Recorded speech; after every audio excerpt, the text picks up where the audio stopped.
Hola, soy Bailey Conley. En la vida todos enfrentamos incertidumbre, ya sean problemas financieros, valles relacionales, una crisis de salud o solo intentamos descubrir nuestro propósito. Una cosa es segura: Dios te ve, Él te ama y no importa lo que estés enfrentando, Él tiene las respuestas.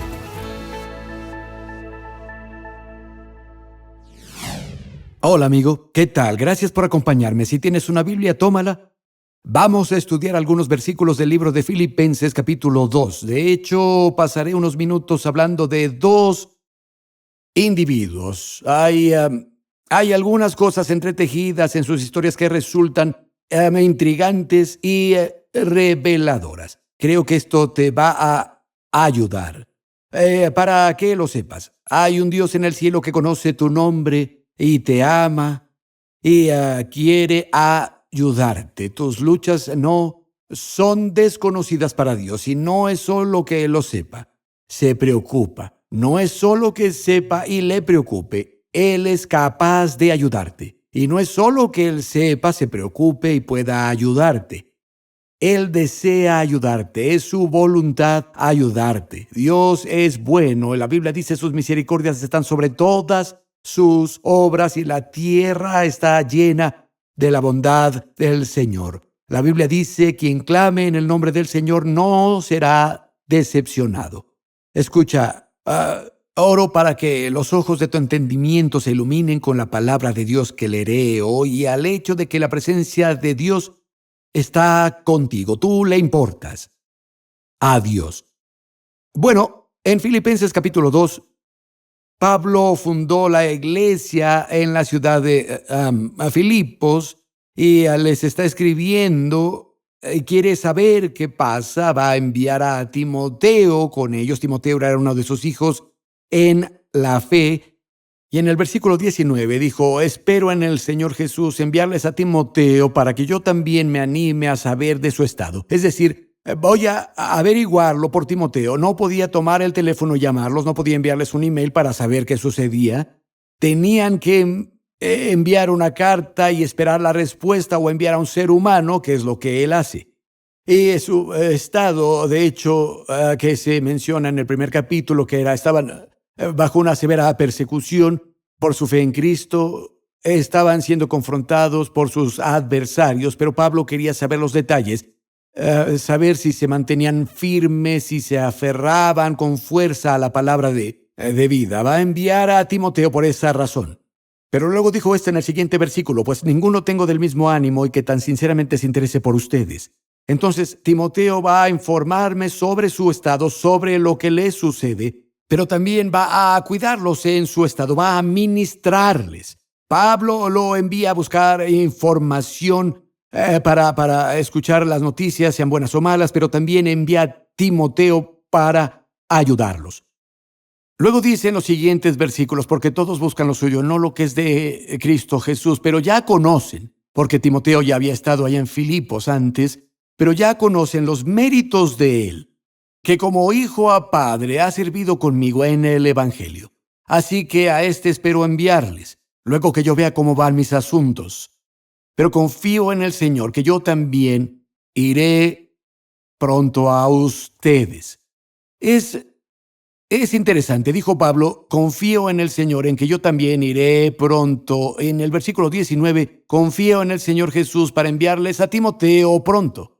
Esto no es solo un deseo, esto es confiar en una persona. Pablo confía en que funcionará, enviará a Timoteo, pero confía en que Dios abrirá la puerta y que él podrá ir pronto también. Hay una gran diferencia entre el deseo, la esperanza de que algo cambie y confiar en la persona del Señor Jesucristo. Dijo, confío en el Señor. La forma en la que confiamos en el Señor es confiando en su palabra, confiando en su carácter y confiando en su fidelidad. No se trata de deseos de esperar y orar para que algo pase y las cosas cambien. No, nuestra confianza se basa en su carácter inmutable. Él es el Señor que no cambia. Jesucristo es el mismo ayer, hoy y siempre. Si era sanador, entonces lo es ahora. Si era compasivo, entonces es compasivo. Ahora, todas las promesas de Dios en Él son sí y amén. Si todas las promesas son sí, ¿quién soy para decir tal vez?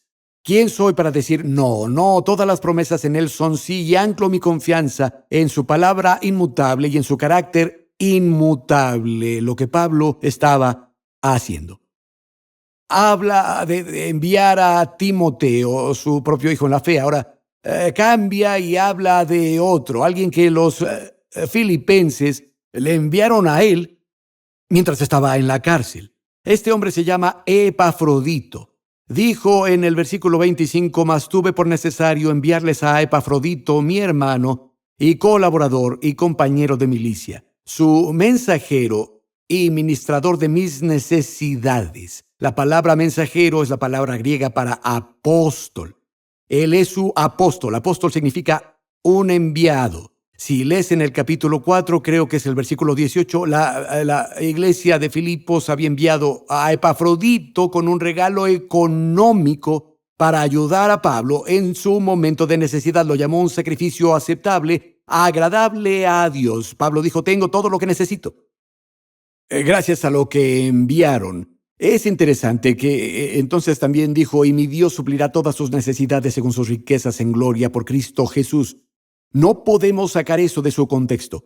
Esa promesa se hizo a personas involucradas en donaciones misioneras, personas que tenían corazón para el Evangelio, a personas que habían dado con sacrificio. A ellos, Pablo les dijo, oye, mi Dios proveerá todas sus necesidades según sus riquezas en gloria por Cristo Jesús. No podemos arrancarlo de su entorno ni de su contexto y aplicarlo. Si tienes corazón para los perdidos y te entregas a la obra del Evangelio, incluso con sacrificio, confía en que Dios cubrirá todas tus necesidades, no según tu necesidad, sino según sus riquezas en gloria. Él satisface tu necesidad según tu necesidad. Una vez satisfecha la necesidad, la gracia de Dios, el don de Dios se acaba, pero Él satisface nuestras necesidades según las riquezas de su gloria, lo que habla de abundancia, que significa desbordamiento y más de lo que necesitamos para que podamos dar a otros y entregarnos a toda buena obra. Cuando Él provee nuestras necesidades no es según los estándares humanos, es según un estándar celestial. Así que, habiendo enviado a Epafrodito con este regalo económico, ahora Pablo va a enviar a Epafrodito de vuelta, que es su compañero de obras y soldado. Ministró a Pablo en su momento de necesidad. Escuchen esto. Dijo, porque él tenía gran deseo de ver, y se angustió, porque oyeron que había enfermado. Escuchen, ser apóstol no te exime de los ataques del enemigo. Ser pastor no te exime de los ataques del enemigo. Los pastores y quienes son llamados al ministerio del Evangelio tienen que luchar las mismas batallas que tú también. Tal vez tu pastor o tu ministro te parezca intocable o crees que de alguna forma no tienen que lidiar con lo mismo que tú. Oye, no te engañes. Ellos tienen que lidiar con las mismas dificultades que tú y en medio de eso aportan ánimo, confían en Dios para sí mismos, pero también te llevan la palabra de vida para sacarte de tu circunstancia y llevar la palabra del Señor a ti, lo que cambia todo. Deberías orar por tu pastor. Deberías orar por tu ministro o por tu maestro de la Biblia. Necesitamos sus oraciones. Entonces, Epafrodito está angustiado porque oyeron que había estado enfermo.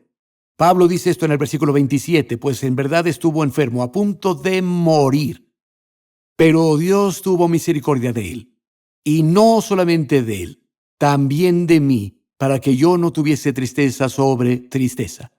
Ahora, quiero hablar de eso. Solo unos minutos. La sanidad es una de las misericordias de Dios. Epafrodito estuvo enfermo casi hasta la muerte, pero Dios tuvo misericordia de él. Pablo dijo, no solo él. Fue misericordioso conmigo en que Epafrodito se levantara y sanara, porque yo habría tenido tristeza tras tristeza. La sanidad es una de las misericordias de Dios. Leímos los evangelios y Jesús se conmovió con compasión. Dirías que la misericordia de Dios, la compasión de Dios lo movió a sanar a los enfermos. En el Nuevo Testamento llama a Jesús nuestro misericordioso, compasivo sumo sacerdote. No ha cambiado, sus misericordias no fallan. Lamentaciones 3, versículos 22 y 23 dicen esto: por la misericordia del Señor no hemos sido consumidos, porque sus misericordias nunca decayeron. Nuevas son cada mañana, grande es tu fidelidad. La Biblia dice que Dios está lleno de misericordia. Sus tiernas misericordias están sobre todas sus obras. Es misericordioso. La Biblia dice en el libro de Salmos, está lleno de compasión y es misericordioso. Esa palabra significa que Él está dispuesto a mostrar favores. Sanar es una de sus misericordias, amigo. Si puedes imaginar el Océano Pacífico o el Atlántico balanceándose sobre tu cabeza, esta enorme cantidad de agua, todo ese peso que busca alguna grieta, alguna fuga donde verter sus mareas oceánicas sobre el mundo. Eso ni siquiera se compara con el gran corazón de misericordia de Dios que busca una forma de verter su compasión y su misericordia en tu vida. Pienso en Bartimeo el ciego al lado del camino mendigando y gritó: Jesús, hijo de David, ten misericordia de mí. Jesús se detuvo y tuvo misericordia de él y le abrió los ojos. Muchos de los enfermos en los evangelios clamaban por misericordia. No clamaban por justicia, clamaban por misericordia. Y eso es lo que necesitamos. Epafrodito experimentó la misericordia de Dios. Pero una pregunta: ¿por qué estaba Epafrodito enfermo? Las Escrituras sí lo revelan, y hay una verdad real aquí que debemos considerar. Estaba angustiado porque oyó que la iglesia de Filipo se enteró de que estaba enfermo. Pablo dijo que casi hasta la muerte, pero Dios tuvo misericordia de él. Significa que se levantó. Y no solo a Epafrodito. Pablo dijo de mí también porque no necesitaba el sufrimiento. Versículo 28. Así que le envió con mayor solicitud, para que al verle de nuevo se gocen y yo esté con menos tristeza. Recíbanlo pues en el Señor con todo gozo y tengan en estima a los que son como él. Porque en la obra de Cristo estuvo próximo a la muerte, exponiendo su vida para suplir lo que faltaba en su servicio por mí. Por la obra de Cristo estuvo cerca de la muerte, exponiendo su vida. Ahora, quiero hablar de eso por unos minutos. Por la obra de Cristo, exponiendo su vida. Eso es una palabra de apostador. En griego era un término que se usaba en las apuestas. Significa literalmente que Epafrodito se jugó la vida o que se expuso de forma imprudente. Y no podemos romper las leyes naturales de la salud, ni exponernos a peligros innecesarios, ni siquiera en la búsqueda de buenas cosas, y no pagar un precio por ello. La Biblia dice: la sabiduría es lo principal. Aquí Epafrodito está haciendo algo bueno, está ministrando a Pablo, pero expuso su vida física al peligro.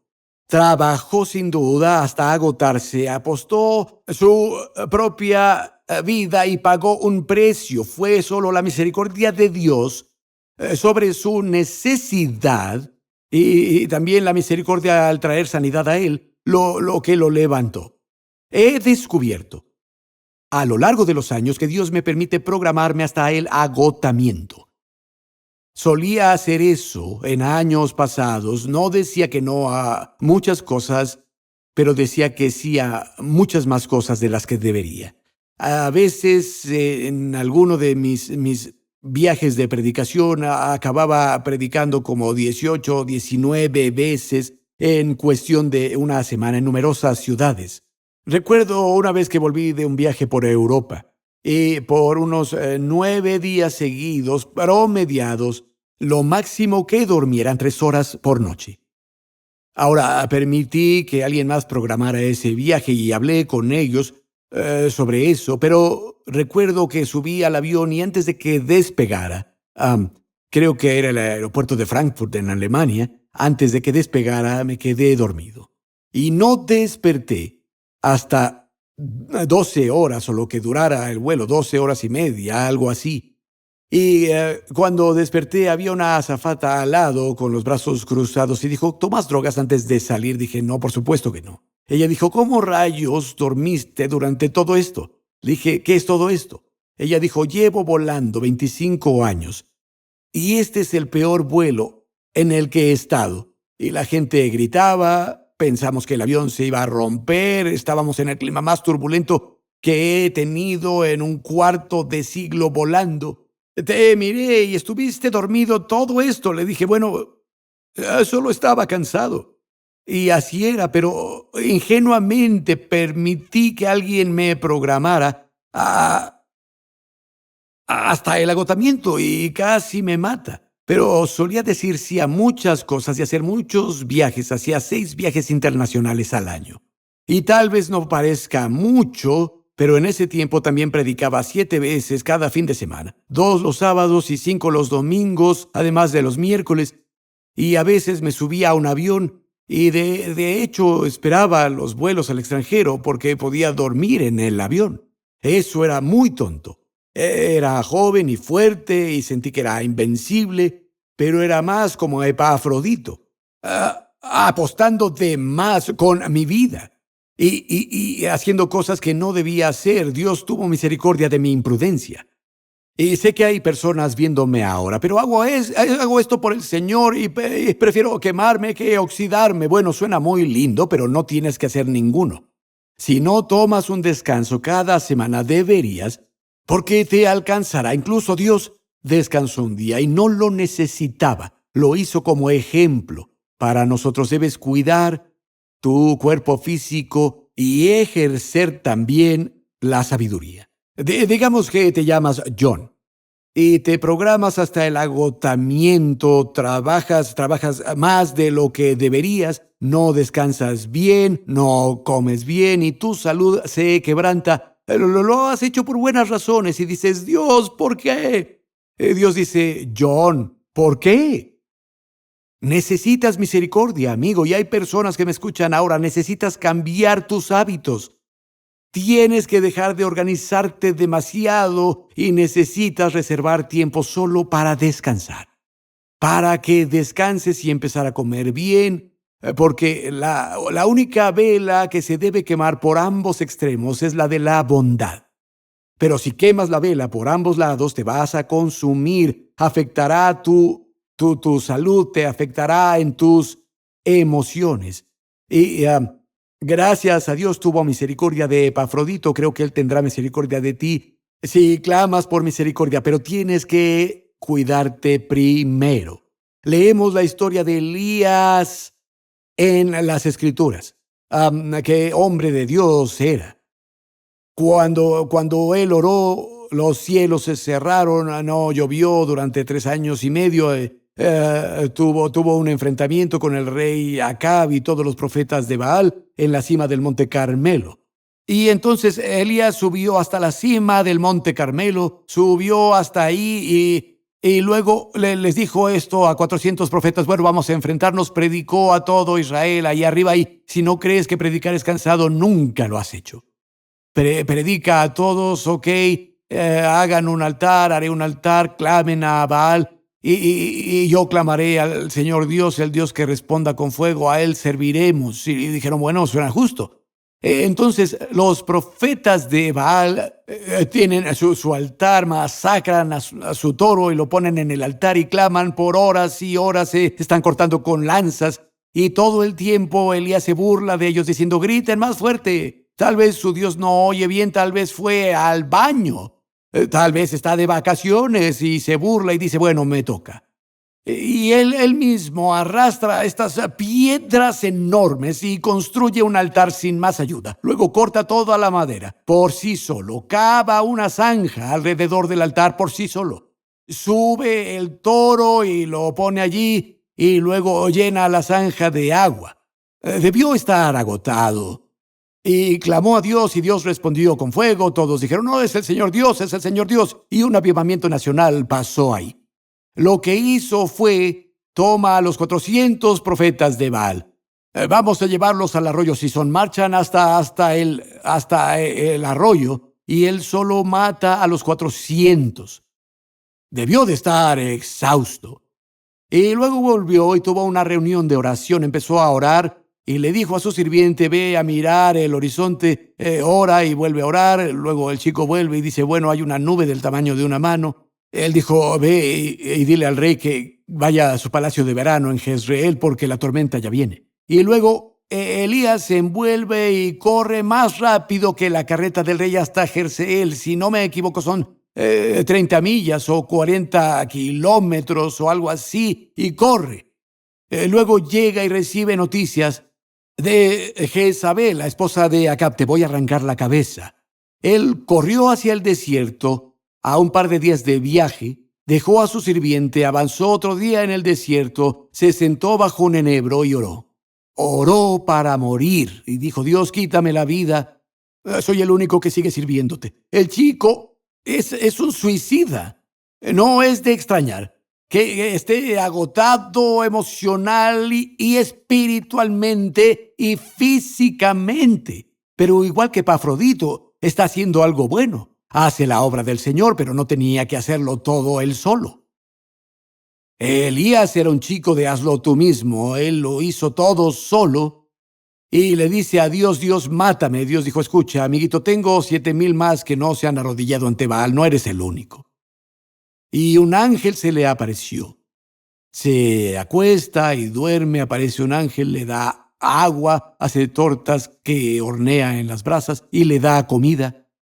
Se acuesta y se vuelve a dormir, se levanta, vuelve a comer y luego se lanza con fuerza, creo que por 40 días. La cuestión es esta: tal vez no parezca muy espiritual para algunos, pero necesitas escuchar esto. Elías está agotado, espiritual, física y emocionalmente. Así algunos se acuestan cansados y se despiertan igual. Piensan: estoy tan cansado. Estoy muy cansado. Lo que Dios hizo por Elías: le dio sueño y una buena comida caliente. Y volvió a dormir. Algunos de ustedes lo que necesitan es un par de noches de buen sueño y una comida caliente. No necesitas ir a otra reunión de oración, aunque la oración es buena. No necesitas que nadie te imponga las manos.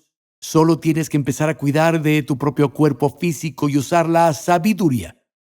Necesitas dormir bien y empezar a comer bien. Vaya, Pastor Bayless, ¿de verdad dijo eso? Sí, lo hice y hablo muy en serio. Dios es misericordioso y se preocupa por nuestros cuerpos, pero lo que importa más es el estado de nuestro espíritu.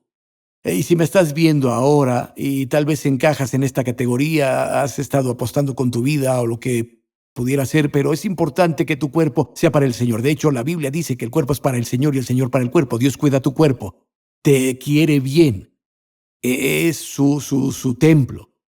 No quiero mudarme a una casa que esté toda rompiéndose. A Dios le importa tu cuerpo. Más importante que eso es el estado de tu espíritu, porque la verdad es que puedo ir al cielo con un cuerpo enfermo, pero si mi espíritu no está bien con Dios, no llegaré al cielo.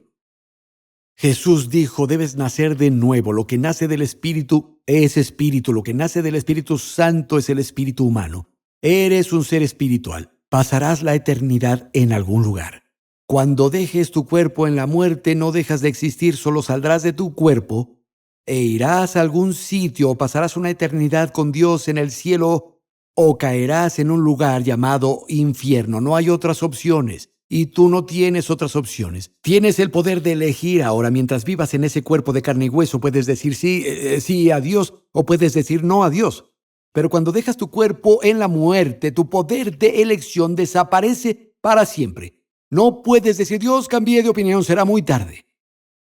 Está estipulado que un hombre muera una vez, pero después de esto el juicio, dice la Escritura. Mientras estés consciente, debes elegir a Jesús hoy. La Escritura dice: a todos los que lo reciben les dio el poder de convertirse en hijos o hijas de Dios. Puedo ofrecerte un regalo, podría ofrecerte esta taza de té. Tengo una hermosa taza de té aquí, tal vez se enfrió mientras hablaba.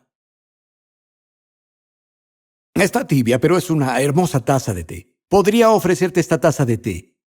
Incluso podría ofrecértela con este platito y decirle, aquí tienes, es una hermosa taza de té. Está preparado y huele de maravilla, se prepara como te gusta, al estilo inglés, tiene un poco de leche. Pero si no lo recibes, si no lo tomas, el regalo no te beneficiará. No te beneficiará nada. La salvación se ofrece libremente. Cristo está ante ti con los brazos extendidos. Él dice, escucha, hice el trabajo, morí en la cruz por tus pecados, resucité de los muertos. Si inclinas tu corazón ante mí, me llamas Señor y recibes este regalo, te daré la vida eterna, dice Jesús. Puedes formar parte de su familia. Tu espíritu volverá a nacer cuando le dices sí a Jesús. Cuando lo confiesas como Señor, el Espíritu Santo viene y te cambia por dentro en un momento de tiempo. Juan escribió en su epístola, sabemos que tenemos vida eterna por el Espíritu que Él nos ha dado. Él te cambiará, amigo. Y luego viene la obra alegre de renovar nuestra mente con la palabra de Dios, dejando que lo que Dios ha puesto dentro salga al exterior, pero Él te cambia en un momento. Y si nunca has nacido de nuevo, ¿por qué no oras conmigo? ¿Crees que Jesús murió en la cruz por tu pecado? ¿Crees que resucitó de los muertos? Ya vas a la mitad del camino. La Biblia dice que si crees eso y confiesas con tu boca el señorío de Cristo, significa que estás dispuesto a inclinar tu corazón, morir a tus derechos de vida independiente, arrepentirte de tu estilo de vida pecaminoso y decir sí a Jesús. Si haces eso, Él te integrará a su familia. Te daré las palabras. No significarán nada si no las atas a tu corazón, pero si unes tu corazón sincero a estas palabras y se las dices a Dios ahora, Él te escuchará y su espíritu vendrá a cambiarte. Dile a Dios, Dios, dilo en voz alta. Dilo en voz alta. Tal vez estés en tu apartamento, tal vez estés en un pub ahora, no importa. No hay nada más importante que esto, solo di Dios mío. Creo que Jesús es tu Hijo. Creo que murió en la cruz para quitarme el pecado. Creo que Él pagó mi deuda en su totalidad. Jesús, adelante, dilo, Jesús, creo que resucitaste de los muertos. Te pido ahora que entres en mi vida. Te recibo como Señor y Salvador. Jesús, entrego mi vida a ti. Es en tu nombre que oro. Amén. Si no tienes una Biblia, compra una. Si hiciste esa oración, escríbenos, cuéntanos. Intentaremos ayudarte a encontrar una buena iglesia bíblica ahí donde vives, no importa dónde sea. Si localizamos una, te lo diremos. Solo necesitas saber que Él nunca te dejará, nunca te abandonará. Ahora perteneces a Dios, amigo, eres su propiedad, eres su hijo. Dios te bendiga. Agradecemos a los amigos y donadores que hacen posible este programa. Para más información e inspiración, visita bailesconley.com. Oramos para que la bendición de Dios te acompañe siempre.